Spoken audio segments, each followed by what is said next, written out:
दूल्हा का श्रृंगार करो, श्रृंगार, दूल्हा बनाओ दूल्हा। कहा मुकुट ले आओ, मुकुट मुकुट मुकुट। शंकर जी बोले रुक जा, मत जा। कौन मुकुट ले आ, किसका लाओ?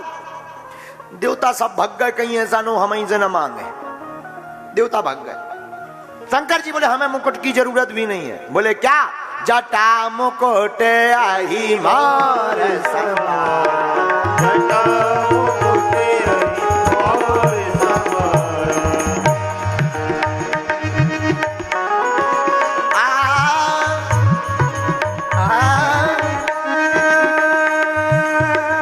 जटाओं का मुकुट। शंकर जी बोले जटाओं का मुकुट बनाओ। जिस लंबी लंबी जटाएं किस काम? अच्छा, जटाओं का मुकुट क्यों? सोने का मुकुट पहनेंगे तो ईर्षा होगी दुनिया वालों, जलन। देखो तो कितना अच्छा मुकुट है। शंकर जी इतने अद्भुत हैं। शंकर जी बोले हम जटाओं का मुकुट पहनेंगे, किसी को ईर्षा ही नहीं होगी। और जिससे हो सो अपनी जटा बढ़ा ले। अगर किसी को ईर्षा होती भी है, अपनी बढ़ा लो। इसलिए हम तो जटा का मुकुट। अच्छा एक बात, जटाओं का मुकुट क्यों? केस, जटाओं को कहते केस, बालों को क्या कहते? केस। अच्छा, केस का जन्म कहां से होता है? सिर से, हाँ या ना? विचारों का भी जन्म सिर से होता है, हाँ जी या ना जी? तो देखो, जटाओं को एक करने का मतलब है विचारों को एक करना है। विचार एक हो तब तो राम जी मिलेंगे। और एक और देखो, बाल रखने से भी कोई फायदा नहीं है, शैम्पू ज्यादा लगती है। हाँ, और एक महात्मा और आपके जैसे थे। हाँ, एक महात्मा बोले मूड मुड़ाए तीन गुण, मूड मुड़ाए तीन गुण, सिर की मिट जाए खाज, खाने को बढ़िया मिले लोग कहे महाराज। बोलो सीताराम, जोर से बोलो और बोलो। तो जटाएं, जटाएं विचार हैं, विचारों को एक करना शंकर जी ने अपने विवाह में सिखाया है। अच्छा एक बात और, कई लोग मूड तो मुड़वा ले, खुद नहीं मुड़ाता। मतलब क्या है? मूड मुड़ाने से काम नहीं चल रहा है। आप यज्ञोपवीत संस्कार जब ब्राह्मणों का होता है तब सिर मुड़वाया जाता। तो मुड़वाने का मतलब है कि अब तुम यज्ञोपवीत, अब तुम द्विज बन गए हो, द्विज हो गए हो। आत्मा और परमात्मा दूजे में एक हो गए हो। है? तो मूड मुड़ाने का मतलब बाल कटवाना नहीं होता है। मूड मुड़ाने का मतलब है कि संसार से परमात्मा की तरफ मुड़ गए, प्रभु से जुड़ गए। और जुड़ गए तो फिर लौट के मुड़ना नहीं। लेकिन कई लोग तो ऐसे बाबा बनते हैं कि राम ही बचावे। घर में भाई खटपट, सो चल बाबा के मटपट। घर में लुगाई से भाई लड़ाई, घर में लुगाई से भाई लड़ाई, सो विचार आया कि अब तो हम बाबा बने। रेलवे स्टेशन तक पहुंचे तब तक अपने नाती पप्पू की याद आ गई। अरे यार हम तो बाबा बन जाएंगे, पर पप्पू का क्या होगा? रोएगा, भोजन नहीं करेगा, सोएगा। लड़ाई तो होती रहती, फिर बाबा बनेंगे, अभी घर चलते हैं वापस। बोलो सीताराम। ऐसे भी कुछ बाबा होते हैं, इनको कहते हैं मौसम के बाबा।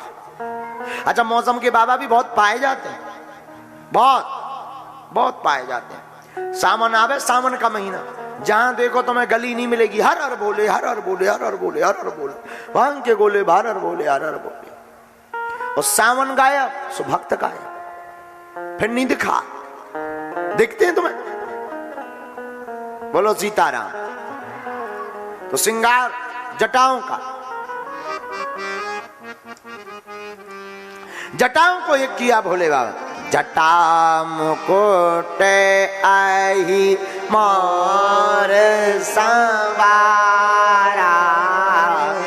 जटा मुकुट आही मोर संवारा।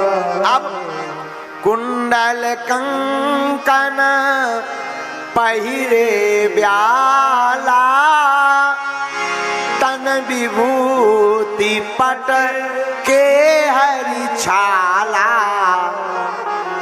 कनो कानों में कुंडल, कुंडल काय का? सोने का नहीं, सांपों का। दो पतले पतले सांप इस तरफ, दो इस तरफ। तो नंदी ने कहा कि भाई दूल्हे का मुकुट तो हो गया, अब मोर भी चाहिए। तो किसी ने कहा मोर कैसा होता है? बोले लंबा लंबा लटका रहता है। अब कैलाश में मोर कहां से मिले? कैलाश पर्वत पे। तो काय का मोर बनाया? पतले पतले पीले पीले सांप पकड़ ले आए 20-25, और सांप का मुंह बांधा और मुंह को जटाओं में भर दिया, पूंछ सामने लटका दी, लो बन गया मोर। अही मोर, अही माने होता सांप, मोर। और कानों में कुंडल। अब तन विभूति, शरीर में भभूति लगाई। कहा भभूति क्या है? कही ये है फेसियल। हाँ, फेसियल होना चाहिए कि नहीं? भाई दूल्हा का फेसियल करो। तो कहा फेसियल के लिए सामान तो है नहीं। को बोले कोई दिक्कत नहीं, भभूति ले आओ। अच्छा, शंकर जी को भभूति क्यों प्रिय? एक बार एक अंग्रेज बनारस आओ, बनारस नागपुर को चंगीलाल दुकान खोले था भस्म की। भस्म की पुड़िया देखी आप, जो शंकर जी पे चढ़ती है। तो एक अंग्रेज ने भस्म की पुड़िया खरीदी और 5 रुपया देकर के उसने उलट पलट करके देखा। अंग्रेज को देखता रहा। चंगीलाल बोले क्या देख रहे हो? अंग्रेज बोला इसमें एक्सपायरी डेट नहीं दिख रही है। एक्सपायरी डेट नहीं दिख रही है। चंगीलाल बोला ये एक्सपायर लोगों से बनती है, इसकी कोई एक्सपायरी डेट नहीं है। आओ, ये बनता ही एक्सपायर लोगों से है, इसकी क्या एक्सपायरी? और चंगीलाल ने गजब का जवाब दिया। बोले इसकी कोई एक्सपायरी डेट नहीं है, ये एक्सपायर लोगों से बनती है, लेकिन दूसरों की एक्सपायरी डेट बढ़ा देती है। तो तन भभूति। अच्छा, भभूति शंकर जी को क्यों प्रिय?